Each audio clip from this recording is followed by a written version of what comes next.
Hey, it's Daddy Steve with a very quick video, and guess what time it is? Golden key time. We're gonna do 200 golden keys and just see what the results are. Hopefully we get something decent. I don't need anything. Mostly I'm doing it for the speed ups, but let's see what commanders that people can get from 200 golden keys, man. And don't forget, click on the icon, the Deck Heroes icon right now before we forget. 100% free. Click on subscribe. Yes, now you're part of the team. Click on the icon, click on subscribe. Yes. Okay, let's go. Let's go. Let's go. Let's go. Let's go. Oh, that's really disappointing again. As I said, I don't need these, but if I did, then what I'm gonna do with Cleopatra, obviously gather resources. Resources. This is very useful. Mehmet. Took me years to maximize him.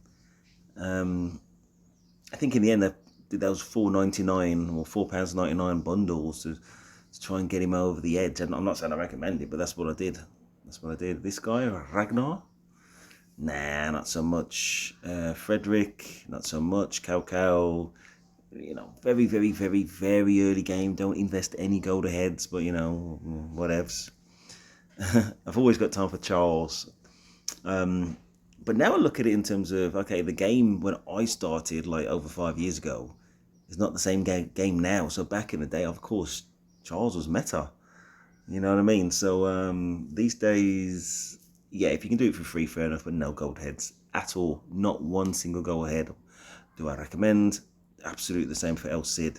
He was never even strong when I was, yeah, he's the first kind of silencing kind of person, but he never really that strong when I was playing 6 years ago, let alone now. I mean, you know, given the relatively low numbers of commanders, but even then, not so much.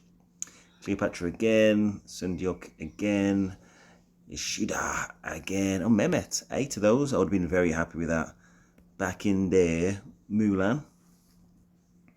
Very useful. I use her to this day. As my buff debuff army. Ragnar, not so interested. Thutmose, nah, just don't bother, it's a waste. And I did a recent video highlighting you, Pyrus. It's just, you know, you're deceptive. You're the new age tank of right now, and that kind of skill damage reduction that you do, really not bad at all. I can't wait for whenever they release a commander version of Sun Tzu. We've already seen Scipio Prime, Joan Prime. Let's skip forwards. Of course, all these dazzling starlights, very useful early game. Resources, very useful. Speed ups, 56 hours generic, 24 hours building, which I'm never going to use, and then the research. So good. Don't forget to subscribe. What else I've got to say? That's about it. Please like, subscribe. Daddy Steve and Matt.